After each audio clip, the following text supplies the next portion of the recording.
Well, I think it kind of went as probably I expected with this many young guys, and I talked about the question marks and getting them under the lights, and I think you saw what we thought we'd see in the fact that maybe there were some big eyes and a little bit, maybe some nerves in that first half, and just that we were a little out of sync. Our rotations were a little out of sync, and those are the things that we have to iron out with these exhibition games. That's why we played two of them, and that's why we played two quality opponents. And I mean, LC State's always a good team, and they won 28 games last year, and they're a tough matchup for bigger teams because they'll just spread you out and bounce it at you. And so overall, I thought we did a pretty good job with that. I thought in the first half, our ball movement was not as good as what it has been in practice. And so this is what we do. We take that tape, and this is going to be a great teaching tool for us. You held them scoreless, I think, for about 5 minutes, and midway through that second half, they shot 27%. You got to be happy with the defense. Yeah, and that's. And I told these guys, the championship team from 2 years ago, we held 9 teams under 50 points, and so that's a place where we're building, and that's they work pretty hard, pretty consistent all night defensively, and like I said, those guys are they're hard to guard. I mean, they're slippery guys, and they play together in that offense. In their first 2 games, I think they scored 270 points or something like that. So they can score the basketball, and so give some credit to our guys there. You brought up the wide eyes. Yeah.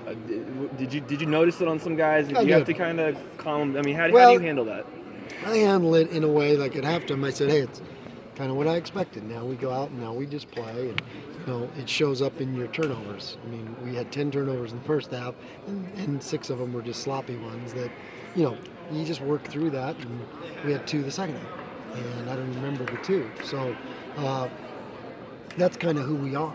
We're going to be a low turnover team, I think, and we're going to be a good ball movement team, and that's not really what we did in the first half, and that's why we didn't score.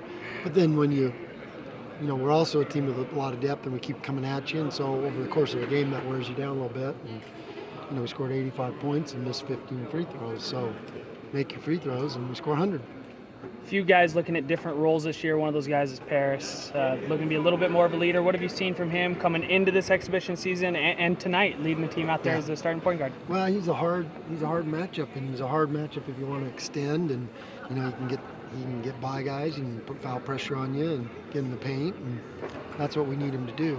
And I think we've got nice pieces around him, really good shooters all around him, and as we get more and more comfortable with our rotation was a little out of sync too, a little foul trouble, you're trying different guys. I didn't play Cameron in the first half, and didn't get him in the rotation. So we'll figure all that out, and like I said, that's what these exhibition games are for. If you had any questions about whether James Reed was going to be bashful shooting the ball, those seem to be answered pretty quick. No, we knew that. I've seen that. Yeah, I've seen that a few times, but that's the beauty of it. Those first 2 looked great, and then the third one you took was a little bit off balance, and we're not the way we coach offense.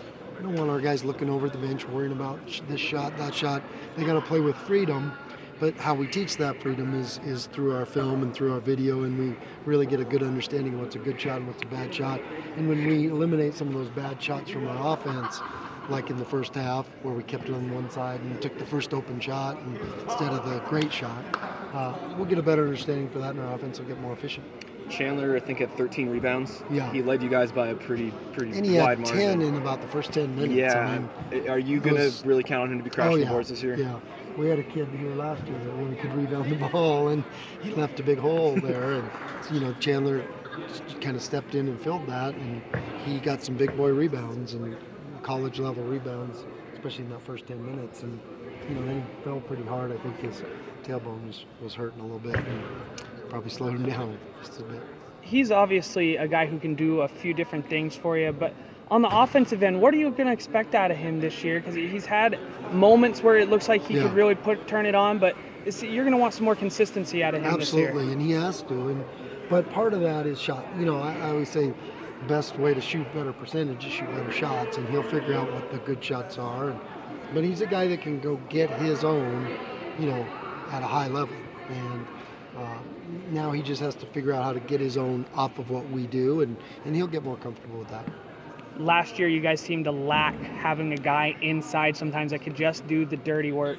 This year you get David back, hopefully healthy for the first time in a long time for him. How important is it for you to have him down there to do that dirty work? Well, we kind of have a bit of a three-headed monster there, and so I think on different nights it's going to be different guys. And David, the best thing about that is you saw towards the end of that game, Big Smooth Robin was Big Smooth. Yeah, Big Smooth's his nickname, but his effort was still at a high level, because he was pretty fresh.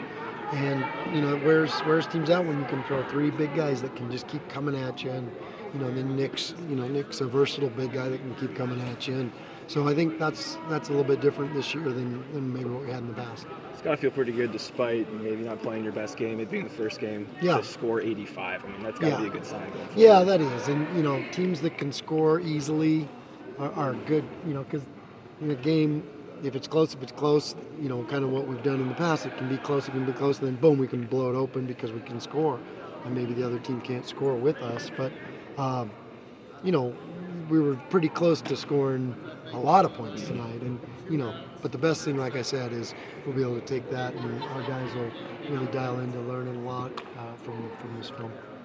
Nick had a nice game tonight. He had a stretch where he had 3 threes in a row. Yeah. How nice is it to have a leader, a senior leader like that who can kind of jumpstart the offense and kind of calm down some of the younger guys? Oh, absolutely. It's terrific. And, that's the beauty of Nick is he knows how to play. He knows our system. He's a terrific leader. When you sub him out of the game, he's like a coach on the bench. And, he's just that's what we need from him this year. Can you believe we're starting to count down the last 15 games of Nick Duncan's home? Yeah, I don't like it. I don't like it. I don't want to start counting that down. I'm going to enjoy every one of them, and he's putting a lot into this senior year, and I want him and James to have the senior year they deserve to have. Excellent.